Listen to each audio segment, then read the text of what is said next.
Rules, rules, rules. No one really likes them, but there are some certain design rules I tend to follow when I'm working on certain projects.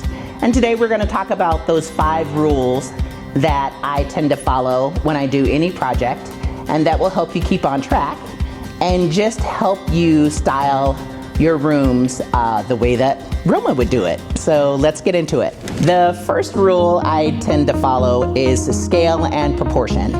And we all know that bigger is better. And I really try to follow that rule specifically just to make sure the room feels balanced and filled out. And number 2 is design with contrast. And contrast can either be color contrast or contrasting patterns. I think those really tend to help your design be a little more interesting and brings a little more of your style into what you're doing in each room. And number 3 would be designing with a defined space in mind. So especially if you're designing for an open concept space like I have in my home, it's really important to make sure that each area or each zone is designated in some way that defines what that space is used for. And number 4 is always design with natural elements.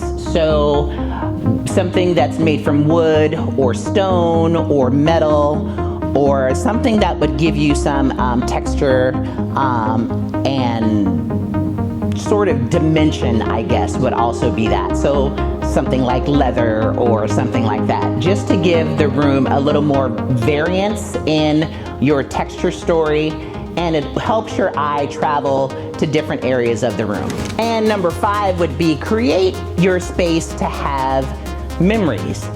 I really think that your space should reflect who is living there and certain memories that you have throughout life. I think it adds a special energy to your space, and it also just lets people know, honestly, who lives there. And if you're new here, I'm Roma, and welcome to Rooms by Roma Interior Design. And today, again, we are going to be talking about 5 tips or tricks that I continue to follow as rules when I'm designing on projects. So let's get going. So the first rule we talked about is size and proportion, because you know, size is important. So I do realize that not everybody has a space that's this large. So what I would remember is take in context to what I'm saying in reference to the size of space that you have. So in my living room, I have a 9-foot sofa, and I know that not everyone has a 9-foot sofa space in their house, but what I would say is try to size up your sofa as large as you can to fit the space properly. So you don't want to just shove in a sofa, you know, and it's wall-to-wall sofa. It still should be in proportion to the size of the room that you have. And everything else should also play up that size. So the rug is a little larger. My coffee table is a little larger. Because if you do those things and have the smaller sizes, like a smaller rug, then the proportions of those things look off. So you really have to try and follow the size proportions for the space that you have and make them work for the room size that you have. And the next thing I really worked on making sure that we're in proportion are the window treatments in my house. I have very large windows in several different spaces, but especially here in the living room, I wanted to make sure that I was able to accentuate the size of the windows and make sure that the proportion of window and curtains was efficient. So the rule that I usually follow is to hang the curtains up as high as you can, or as high to the ceiling as you can. So I know they're not as high to the ceiling because I didn't want to have curtains from floor to ceiling. I just didn't like that look in here. So what we did was I hung the curtains as high up as I felt they should go because there are separate window treatments on the windows above, and I just had the curtains hung from the highest point just kissing the floor. And so I think that that makes the proportions of the windows just speak for themselves. The other thing I love too is the automation. So if there's a way that you can automate your curtains, that's also a plus.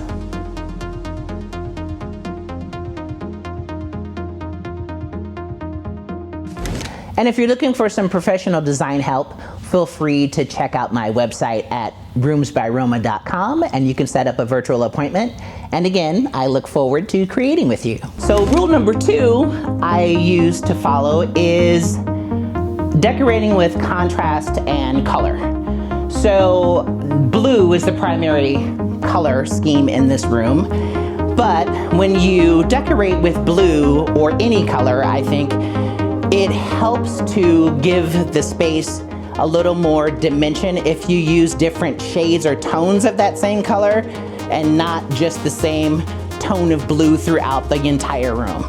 So the color that's on my duvet is a different color blue than the color blue that's in the carpet, and it's a different color blue that's on the painting and a different shade of blue on the headboard.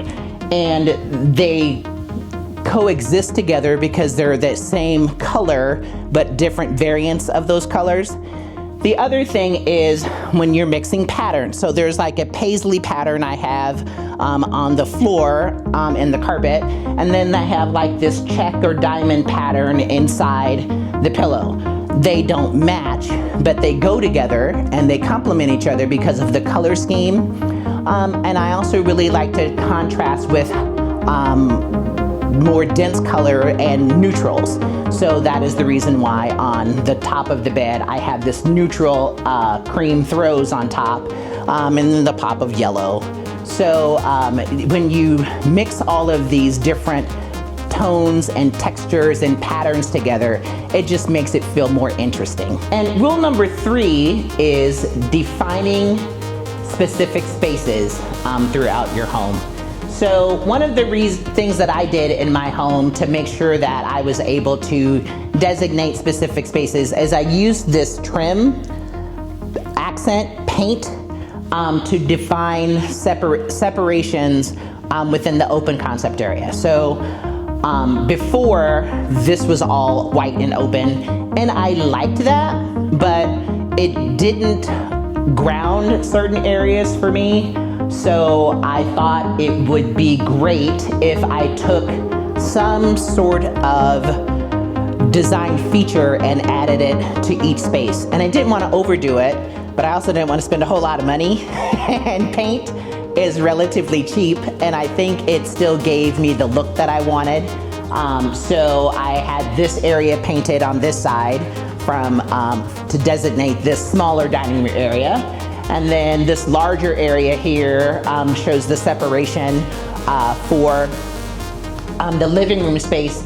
The other thing I did to separate the space is you can use furniture pieces to also designate different areas in your home. And so when you angle them certain ways, like I did where you have the back of the sofa, that definitely shows you that area is your living room. But I also wanted to protect the back of my sofa and also give you a design feature, something to look at that separates the dining room to your living room. And so that was why I added this other piece of furniture in front to keep the separation and just to give you some interest. Number 4. So yeah, that for me is always using natural elements.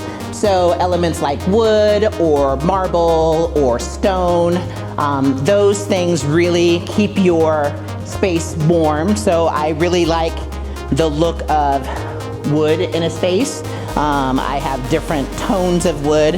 I really like mixing wood tones. I know some people are against it, but my reasoning behind that is I think it makes your space feel more curated. There's no matchy-matchy feeling about it. Also, browner tones do warm up your space. So anytime that you can infuse a darker wood tone against a lighter wood tone, it really helps bring the space together a little more, I think. The other thing I also like using is natural stone. So this is onyx that I have. This came from CB2. I love this thing.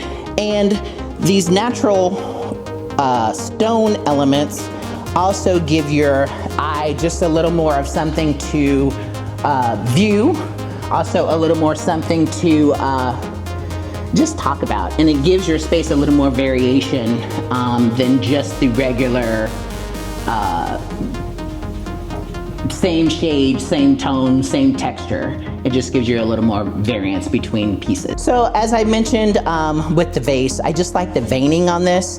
It's also a little opaque, transparent. So as the light changes throughout the day, the light sort of shines through this and you can sort of see the different patterns in it. I also like the contrasting pattern of this top stone versus this bottom stone we have here. And I like how it illuminates and all of those. So decorating with those elements, the natural stone really brings a little more warmth and vibrance to your space. And number 5 is to continue to add memories and just things that make you happy or invoke some sort of memory in your home. I know that there are some theories that people don't like as far as personal pictures and spaces and that sort of thing, and I don't agree with that. I think there is a rule that I follow with that, and I try to put personal pictures in different rooms of the house, maybe not in common area spaces of the house like the living room or the kitchen or whatever. So I save those for hallways leading into separate bedroom spaces or inside separate bedroom spaces. So inside this area where we have just some wedding pictures and some family pictures of my husband and I and Alexa when she was younger. This is on a wall that leads from our lofted area into my master bedroom and to Alexa's room. So these are spaces that we see as we are coming and going throughout the day.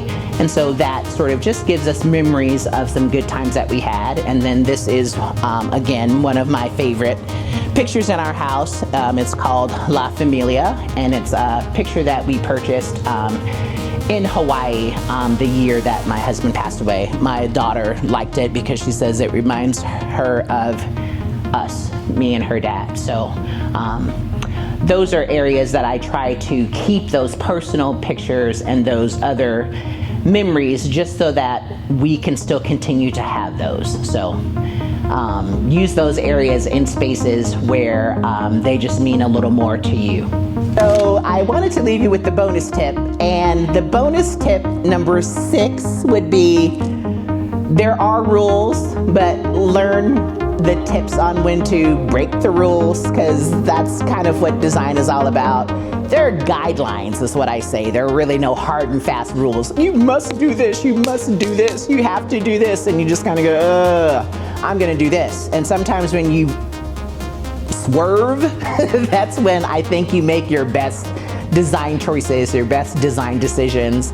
I think that also brings some of your best sort of visuals, I think, for your rooms as well. So if there was any other tip I would take away from that, it is the number 6, is just know when not to follow the rules and when to break them.